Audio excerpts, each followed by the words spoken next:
Hello बच्चों, आइए इस प्रश्न को पढ़ते हैं। बोला जा रहा है दो बराबर धारिताओं के संधारित्र C1 व C2 श्रेणी क्रम में एक बैटरी B से जुड़े हैं।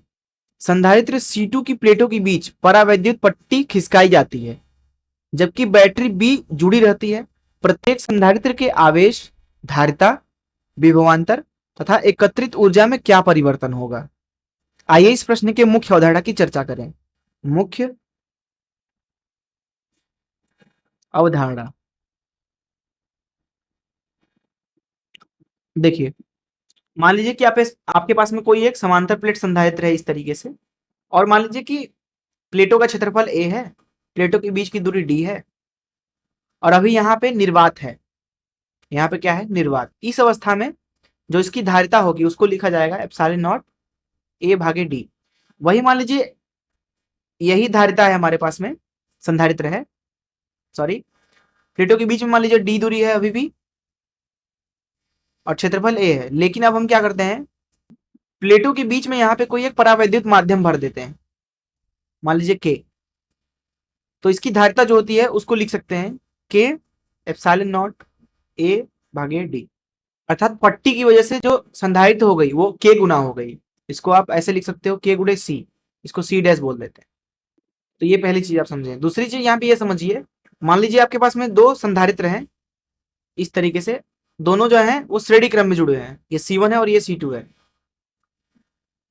तो श्रेणी क्रम में जब दो संधारित्र जुड़े होते हैं तो इनके ऊपर आवेश बराबर होता है। तो मान लीजिए इधर आवेश Q है तो इधर ऋण Q होगा, इधर धन Q होगा, इधर ऋण Q होगा। तो इनका जो तुल्य धारिता होगा, संधारित्र होगा, मान लीजिए इस तरीके से दिखता है, तो उसकी प्लेट पे भी आवेश Q और ऋण Q ही होगा। इसकी जो तुल्य धारिता है वो C बोल देते हैं। तो C का मान लिख सकते हैं सीधे सीधे C1 गुणे C2 भागे C1 धन C2। तो इस मुख्य उदाहरण, चलिए प्रश्न को हल करते हैं। देखिए प्रश्न में क्या बोला जा रहा है। प्रश्न में हमसे बोला जा रहा है कि दो धारिताएं हमारे पास में C1 C2 वाली, उनको श्रेणी क्रम में जोड़ा गया है बैटरी B के साथ। तो मान लीजिए ये पहली संधारित्र है, ये दूसरी संधारित्र, इनकी धारिताएं C1 C2 हैं। बैटरी के साथ जोड़ देते हैं इसको, इस तरीके से बैटरी से जोड़ दिया। बैटरी का विभव मान लीजिए V है। इसकी वजह से मान लीजिए प्लेटों के ऊपर Q आवेश है, यहाँ पे Q आवेश, ठीक है। तो इसको आप ऐसे भी लिख सकते हो इस तरीके से, इनका कोई एक तुल्य धारिता होगा V विभव के साथ, अभी भी यहाँ पे आवेश Q और ऋण Q ही होगा। तो यहाँ पे लिखेंगे हम Q बराबर तुल्य धारिता C डैश बोल देते हैं गुणे V, और C डैश का मान कितना है यहाँ पे C1 C2 भागे C1 धन C2, C1 धन C2। तो Q का मान लिख सकते हैं Q बराबर C1 C2 V भागे C1 धन C2। इसको समीकरण 1 नाम दे देते हैं। अब देखिए इस C1 में मान लीजिए अभी संचित ऊर्जा जो है वो U1 है और C2 में U2 है। तो कुल ऊर्जा जो अभी इस अवस्था में है उसको UI बोल देते हैं, तो वो है U1 धन U2। U1 का मान यहाँ पे लिख सकते हैं U1 बराबर Q का वर्ग भागे 2 C1, और U2 का मान लिख सकते हैं Q का वर्ग भागे 2 C2। तो UI का मान आ जाएगा हमारे पास में Q का वर्ग भागे 2, और यहाँ आ जाएगा 1/C1 धन 1/C2। तो UI का मान बोल सकते हैं यहाँ से UI बराबर हो जाएगा UI बराबर जो कि है Q का वर्ग भागे 2 C1 C2 हो जाएगा, और ऊपर आ जाएगा C1 धन C2। Q कितना है C1 C2 V भागे C1 धन C2। तो ये इसको क्या लिख सकते हैं C1 C2 का वर्ग गुणे V का वर्ग भागे C1 धन C2, इसका वर्ग गुणे 2 है नीचे, और यहाँ ऊपर है क्या है C1 धन C2 भागे C1 C2। तो यहाँ से UI बोल सकते हैं UI बराबर C1 C2 से C1 C2 कट जाएगा, C1 धन C2 से C1 धन C2 कटा, तो यहाँ मिला C1 C2 और गुणे V का वर्ग भागे 2 C1 धन C2। इसको समीकरण 2 बोल देते हैं। अब देखिए किसी एक संधारित्र को अगर हम देखें तो उसके लिए लिख सकते हैं Q बराबर CV। पहले वाले संधारित्र को देखिए तो उसके लिए लिख सकते हैं हम Q बराबर C1 V1। तो यहां से आपको मिलेगा V1 का मान V1 बराबर Q भागे C1। Q कितना है यहाँ पे छोटा Q, C1 C2 V भागे C1 धन C2, और उसमें हम लगाएंगे V1 के लिए C1 का भाग, तो मिलेगा आपको C2 V भागे C1 धन C2। इसी तरीके से हम लिख सकते हैं Q बराबर C2V2, तो यहां से आपको V2 मिलेगा C1V भागे C1 धन C2। ध्यान से देखें तो अगर आप V1 V2 जोड़ते हैं V1 V2 तो आपको V मिलेगा। तो ये हो गई पहली अवस्था। अब प्रश्न में बोला जा रहा है हमसे कि बैटरी जुड़ी हुई है, लेकिन हम क्या कर रहे हैं, संधारित्र C2 के प्लेटों के बीच में परावैद्युत पट्टी डाल दे रहे हैं। ठीक है, तो यहां अवस्था बना लेते हैं, पहला संधारित्र, दूसरा बैटरी जुड़ी हुई है। दूसरे वाले में हमने क्या कर दिया, मान लीजिए के माध्यम का एक परावैद्युत पट्टी डाल दिया के का। अभी इसका जो धारिता है वो C1 है, लेकिन इसका धारिता कितना हो जाएगा, के C2 हो जाएगा। पहले ये C2 था, अब कितना हो जाएगा, के C2। जैसा कि हमने अभी मुख्य उदाहरण में बात किया, यहां पे आप देख सकते हैं। अब देखिए, अभी भी दोनों स्टडी क्रम में है, तो अभी भी आवेश दोनों के ऊपर बराबर होगा, लेकिन अब हो सकता है वो बदल गया हो, तो क्यू बोल देते हैं उसको, क्यू ऋण क्यू, क्यू ऋण क्यू। और यहाँ बैटरी वही है अभी। अब देखिए, पहले वाले के लिए लिख सकते हैं Q बराबर C1V1, उसके पहले तो V1 मान लिया। दूसरे वाले के लिए क्या लिख सकते हैं, Q बराबर C2, मतलब उसकी धारिता कितनी हो गई, के C2 गुणे V2, और V1 धन V2 कितना होगा, V के बराबर। तो V1 और V2 के मान यहां से उठा के इसमें डालिए।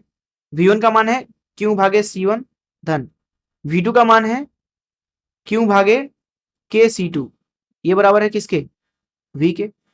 तो यहां से आप पाएंगे कि जो Q है उभयनिष्ठ हो जाएगा, और यहां मिलेगा के C1 C2, और ऊपर मिल जाएगा के C2 धन C1, ये है V के बराबर। तो यहां से आप देख सकते हैं कि जो Q है वो मिल रहा है आपको Q बराबर, यहाँ V का गुणा होगा और ऊपर आएगा के C1 C2 भागे के C2 धन C1, ये हो गया Q का मान। अब देखिए, पहले जो आवेश था प्लेटों के ऊपर वो छोटा Q था, जिसका मान ये रहा। अब जो आवेशों के ऊपर सॉरी, अब जो प्लेटों के ऊपर आवेश है वो बड़ा Q है, जिसका मान ये रहा। और आप यहाँ पे देख सकते हैं कि बड़ा Q बराबर नहीं है छोटा Q के, क्योंकि यहाँ पे K आ गया और नीचे भी K आ गया है। एक काम करते हैं, यहाँ पे प्लेटों के विभव को हम बोल देते हैं V1 डैश और V2 डैश। तो यहाँ लिखेंगे V1 डैश धन V2 डैश बराबर V। तो यहाँ पे इस सूत्र से हम V1 लिख सकते हैं और इस सूत्र से V2 डैश लिख सकते हैं। तो V1 डैश का मान लिखेंगे यहाँ पे V1 डैश बराबर Q भागे C1, कितना हो जाएगा, के C2 V भागे के C2 धन C1। अब ध्यान से देखें तो ये बराबर नहीं है V1 के। इसी तरीके से जो यहाँ पे V2 डैश है उसका मान लिख सकते हैं Q भागे C2, जो कि आ गया के C1 V भागे के C2 धन C1, जो कि बराबर नहीं है V2 के। अब इस अवस्था में मान लीजिए कि इसमें जो संचित ऊर्जा है वो U1 डैश है और इसमें U2 डैश है। इस अवस्था में जो यहाँ पे कुल ऊर्जा है इस अवस्था में, उसको हम अगर UF बोल दें तो वो हो गया U1 डैश धन U2 डैश। U1 डैश और U2 डैश के मान लिख सकते हैं। U1 डैश हो जाएगा Q का वर्ग भागे 2 C1, और U2 डैश हो जाएगा Q का वर्ग भागे 2। अब देखिए C2 कितना हो गया यहाँ पे, के C2। तो इन दोनों को उठा के हम UF में डाल देते हैं, तो UF का मान मिलेगा आपको UF बराबर